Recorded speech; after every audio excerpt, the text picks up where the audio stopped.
السلام علیکم ورحمۃ اللہ وبرکاتہ۔ الحمدللہ ہم ماہ مبارک سے گزر رہے ہیں۔ پہلے 2 عشرے مکمل کرنے کے بعد تیسرے عشرے میں داخل ہونے جا رہے ہیں۔ تیسرے عشرے کی کچھ خاص خصوصیات ہیں اور اس کی کچھ خاص وجوہات بھی ہیں، جن میں ایک سب سے بڑی وجہ یہ ہے کہ اس آخری عشرے میں قرآن پاک کا نزول ہوا تھا، جسے اللہ رب العالمین نے سورہ قدر میں بیان کیا ہے۔ اعوذ باللہ من الشیطان الرجیم، بسم اللہ الرحمن الرحیم، انا انزلناہ فی لیلۃ القدر، لیلۃ القدر خیر من الف شہر، کہ اس قرآن کا جو نزول تھا وہ لیلۃ القدر میں ہوا تھا۔ اور کون سی لیلۃ القدر؟ جو خیر من الف شہر، جو 1000 مہینوں سے بھی زیادہ فضیلت والی ہے، اور جس کے بارے میں نبی مکرم صلی اللہ علیہ وآلہ وسلم نے ارشاد فرمایا، تحروا لیلۃ القدر من الوتر فی الاواخر من شہر رمضان، کہ رمضان کے آخری عشرے کی طاق راتوں میں لیلۃ القدر کو تلاش کرو۔ یعنی لیلۃ القدر کی تلاش میں ہم نے محنت کرنی ہے، جستجو کرنی ہے اور خاص اہتمام کرنا ہے۔ کیوں اہتمام کرنا ہے؟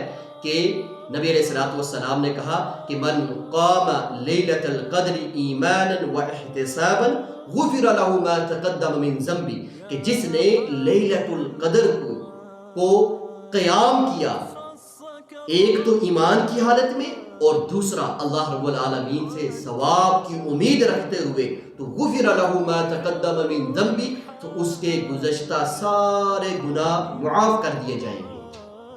تو خاص طور پہ نبی مکرم صلی اللہ علیہ وآلہ وسلم اس آخری عشرے میں عبادت کے لیے اپنی کمر کس لیا کرتے تھے، اور خود بھی اس آخری عشرے میں رات کو جاگتے اور اپنے گھر والوں کو بھی جگایا کرتے تھے۔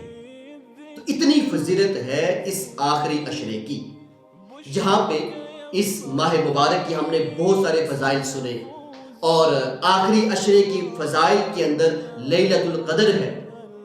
تو اس لیلۃ القدر کے بارے میں امی عائشہ رضی اللہ تعالی عنہا نے نبی علیہ الصلوۃ والسلام سے پوچھا کہ اگر میں اس رات کو پا لیتی ہوں تو میں کیا دعا مانگوں؟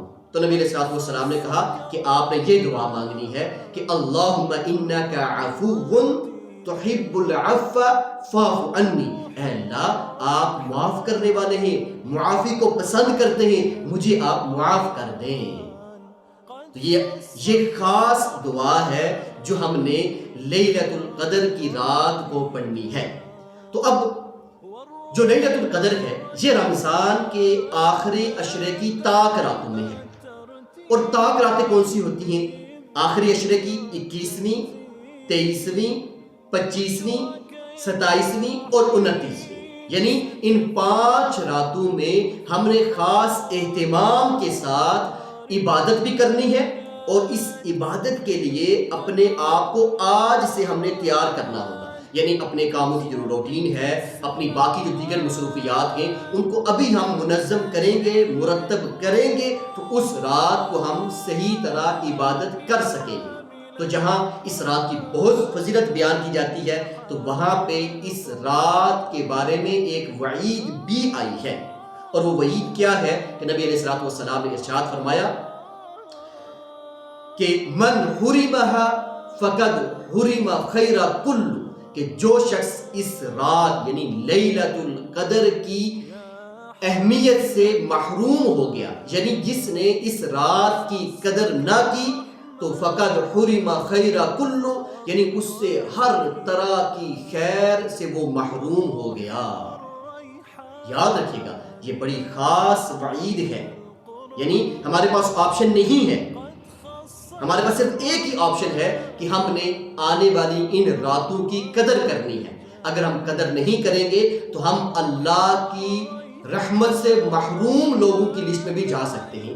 اللہ نہ کرے کہ ایسا ہو جائے۔ تو اللہ رب العالمین سے دعا ہے کہ اللہ رب العالمین ہمیں اس رات کی قدر کرنے کی توفیق عطا فرمائے۔ اللہ رب العالمین ہمیں خیر کے ساتھ، ایمان کے ساتھ، صحت کے ساتھ، سلامتی کے ساتھ ہمیں اللہ رب العالمین اس ماہ مبارک کی تکمیل تک لے کر جائیں، اور اس ماہ مبارک کے جو چند ایام باقی بچ چکے ہیں کہ جن کے بارے میں اللہ نے خود کہا کہ ایام معدودات، یہ تو گنتی کے دن ہیں اور بہت سے دن ہم سے گزر چکے ہیں اور چند گنتی کے دن باقی ہیں، تو ان کی ہم قدر کریں گے تو ہم اللہ رب العالمین کی رحمتوں کے مستحق بن سکیں گے۔ تو اللہ رب العالمین سے دعا ہے کہ اللہ رب العالمین ہمیں ان آنے والے دنوں کی خصوصاً قدر کرنے کی توفیق عطا فرمائے۔ وآخر دعوانا الحمد للہ رب العالمین۔